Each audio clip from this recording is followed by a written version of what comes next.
It's not like men are automatically giving respect to other men, because that just doesn't happen. It's that the combat is there and it's expected.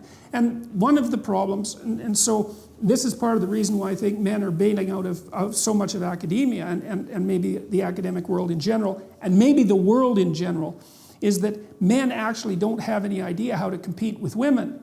Because the problem is that if you unleash yourself completely, then you're an absolute bully. And there's no doubt about that, because if men unleash themselves on other men, that can be pretty goddamn brutal, especially for the men that are really tough. And so that just doesn't happen with women ever. But so you can't unleash yourself completely. If you win, you're a bully. If you lose, well, you're just bloody pathetic. So how the hell are you supposed to play a game like that? You know, so I've worked with lots of women in law firms in Canada, for example, and high-achieving women, like really remarkable people, I would say. And they're often nonplussed, I would say, by the attitude of the men in the law firm, because they would like to see everyone pulling together because they're all part of the same team.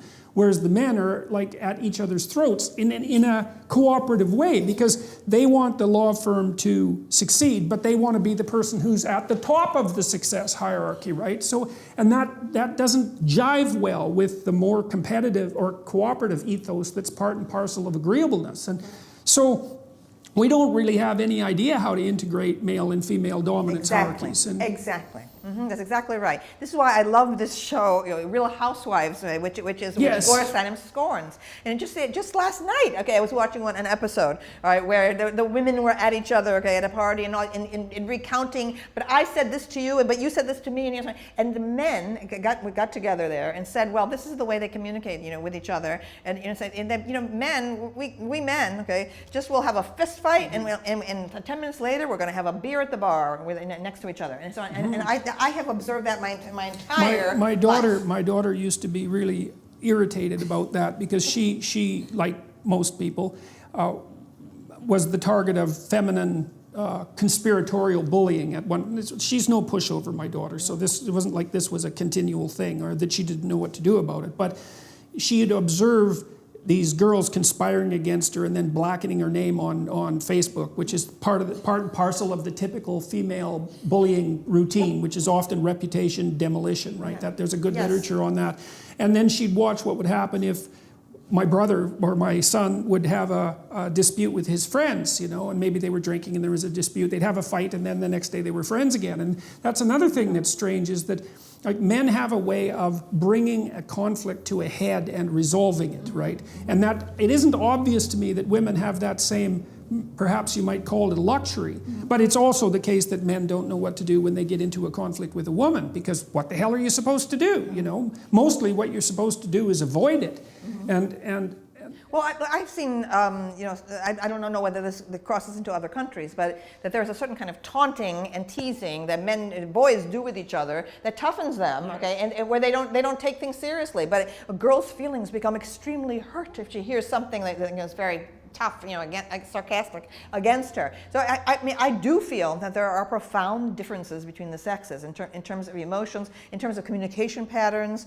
My father used to say that he could never follow women's conversations. He said women don't even finish sentences. The women understand immediately what the other woman is saying. Okay, in the way that women tend to be more interested, or have been traditionally more interested in soap operas. It's not just that the women were home without jobs. It's that honestly, I believe that soap opera does mirror the way women talk to each other. There's these communication patterns that have been built up through women, the world of women, okay, which was, it made sense there was a division of labor, okay? It wasn't sexism against women that there was a division of labor. The men went off to hunt and did the dangerous things. The women stayed around the hearth because you had pregnant women, nursing women, older women, okay, they were cooking and so on. So I feel that these communication patterns that we're talking about have been built up, okay, over the centuries. The men had to toughen each other, okay, to go out.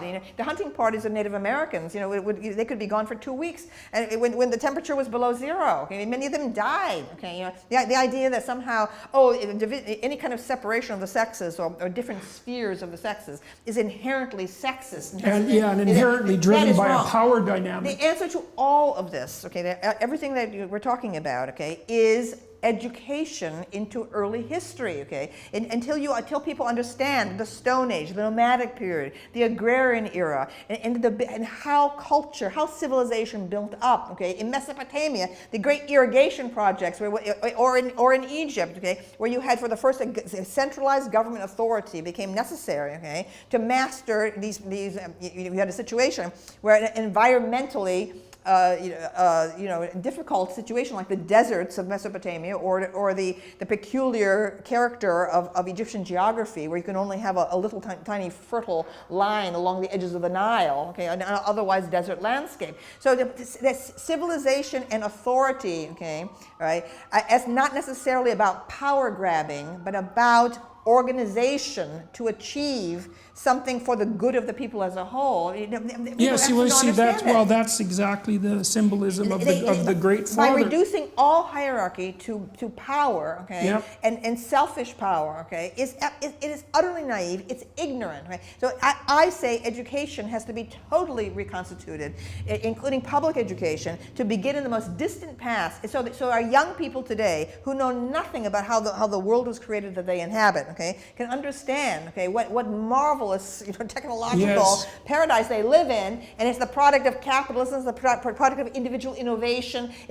most of it's the product of a Western tradition that everyone wants to trash now, etc. If you begin in the past and show, and also talk about war, because with the war is the one thing that wakes people up, okay, as we see. War is the reality principle. As we may see. Yes, okay, war is the reality principle. My father and 5 of my uncles went to World War II, and my father was part of the force that landed in Japan. Okay, he was a paratrooper.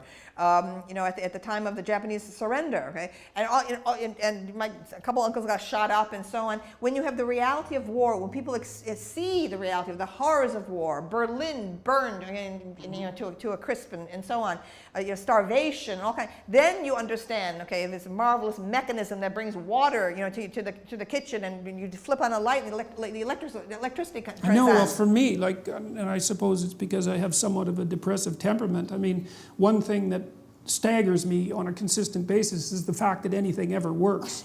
I mean, because it's so unlikely, to be in a situation where our electronic communications work, where our electric grid works, and it works all the time, right? It works 100% of the time. And the reason for that is that there are mostly men out there who are breaking themselves into pieces, repairing this thing, which just falls apart all the time. Absolutely. Right? I said this in the monk debate, okay, in Toronto several years ago.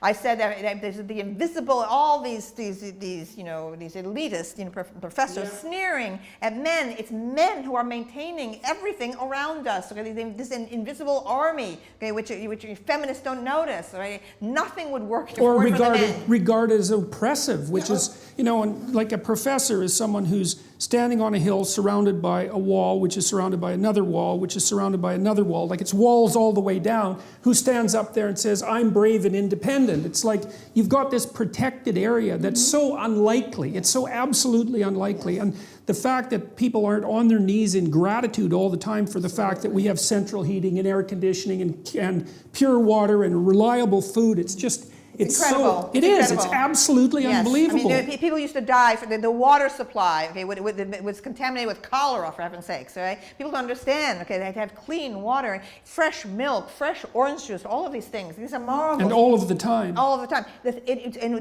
Western culture is heading, okay, because we are so dependent on this invisible infrastructure, we're heading for an absolute catastrophe when jihadists figure out how to paralyze the power grid. The entire culture will be chaotic. You'll have mobs in the street, okay? Within 3 days, okay, when suddenly the food supply is interrupted and there's no way to communicate. There'll be like a robbery. I mean, that is the way Western culture is going to collapse, okay?